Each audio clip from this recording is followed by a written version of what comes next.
بابا هغه احمد نه دی سهار وختي پاڅي اخبارونه خرڅوي او د هغې نه پس سکول ته لاړ شي چې د سکول نه راشي نو د پیازو یا د ګوړې سره روټۍ خوري او بیا د هغې نه پس لاړ شي مزدورۍ له کلنډرۍ له او د ماسخوتنه پورې کلنډري کوي او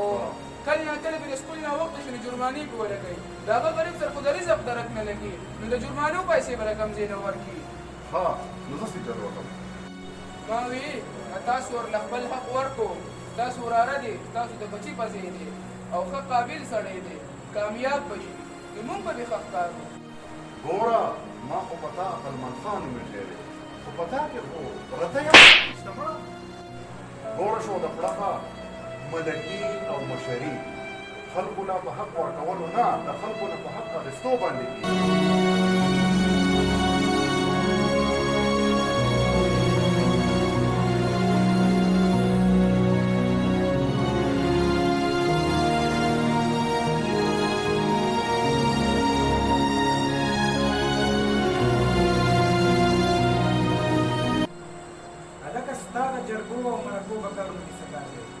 خپله روټۍ خوره مونځ اودس کوه د پردو خیراتونو او ودونو پسې ګرځه د ګډې د چیچلو سره او د چرګې د مالګې ساتلو سره ساته ای زما خدایا چار چاپېره تور د تیارو غرونه رانه تاودي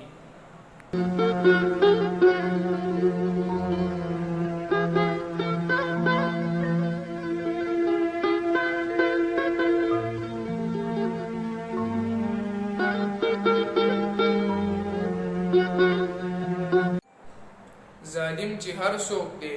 او په هر ځای کې دی الله دې بیخ او بنیاد وباسي ګوره دا خلک به ښه په دباو کې ساتي دوی به ځان ته مجبوره او محتاج ساتي او د دوی دا جهالت او غریبي نه ده دا زموږ په فایده کې ده چې څومره دوی جاهلان او څومره غریبانان نو دومره به زموږ د زنده‌باد چغې وهي ګوره دا خلک به ښه په دباو کې ساتي دوی به ځان ته مجبوره او محتاج ساتي او د دوی دا جهالت او غریبي نه ده دا زموږ په فایده کې ده یاره خان ستا پلار او نیکه چې دی زما د پلار نه جایداد نیولی دی او زما پلار خو وفات شو در په در او خاورې په سر ژوند تیر کو پلار دې زه ته ښه سړیتوب په ژبه یم چې پلار دې پوهه کا چې زموږ ته خپل حق حواله کړي کنې نو ګنې نو څه به وکړې لاس دې ازاد او توره دې تیره که مې بیا په دې طرف ولیدې نو نوره به رانه د غنمو روټۍ ونه خورې ځه سیده چې شاته ونه ګورې کنې په دې ځای کې هم به راټکومه رازه خانه بچې تا ته مې سترګې دي هغه بل ورور دې خواصې شو د پړق دی ته په تا کې چې کوم دی که نه نو د ملکۍ او د خانۍ نښې نښانې ښکاري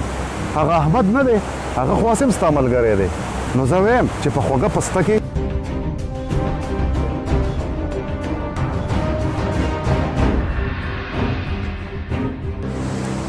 السلام علیکم تازه خان وروره وعلیکم السلام څنګه یې ښه یې که نه خیرونه خیر دی خیر دی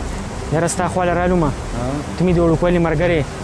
چې تا ته زړه خبره وکړمه وایه وروره یاره د دې ژوند نه سپېږموله راغلی یم اراده مې کړې ده خودکشي کومه دا ولې وروره سر به دې څه خوږومه په خودکشي مې کوله ستا خواله رالومه یم چې څه ښه مشوره له راکړې ما په خپله هم خودکشي کوله خو هلته کې پېټرول سره خوړل هم ډېر زیات ګران دي او په سیند کې اوبه هم نشته نو ما وی چې تو راله څه ښه مشوره راکړې ځکه چې ته مې د وړوکوالي ښه ملګری ستا دپاره زما په ذهن کې یو سوچ شته ګوره ملکن ته به لاړ شې او هلته به برجې ته وخېجې د هغه ځای نه به راټوپ کې خو نه که نه زما سره یره ده هلته په جاخو کې ونښلې چغې به وایي څوک به د اسپتال ته ویسو نو په بل غټ مصیبت په وړی ستا دپاره به دا ښیي چې بوډۍ کمر ته وخېجې او بلکل سیده چې نه یږدې د هغه ځای نه به راټوپ کې د سکټ مزیل په شان به سکنډونو کې لاندې جبڼ ته راورسې په اسانه به خودکشي وشي تو خو سیم خودکشي کې خو دا سپلی او قیمتي کوټ پکول او قیمتي ګړی ها به تاله درکوم زه به د سرم بوډۍ کمر ته لاړ شم چې سپلی د نه راوړم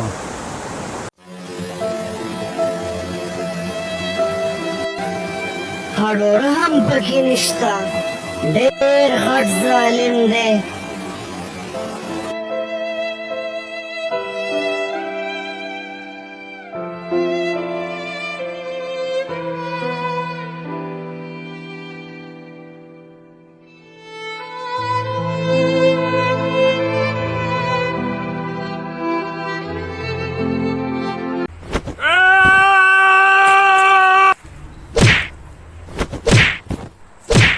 خدای مو بخه یو ضروري اعلان واورئ ملک جبار خان او د هغه زوی تازه خان په حق رسېدلی دي او نن د شپې په 10 بجې به یې جنازه وي په دې جنازه کې شرکت وکړئ او ثوابدارین حاصل کړئ دا ملک جبار خان زوی ته تازه خان غره ته هلته رغښتی دی او پلار چې خبر شو نو ملک جبار خان چې دی هغه هم په حق ورسېدي او الله دې په دوزخونو کې ډېر ظالم سړی ملک جبار خان مړ شو خدای دې په دوزخونو وګرځوي ډېر ظالم سړی و زما پلار او زما نیکه یې زما د مخې بې عزته کړی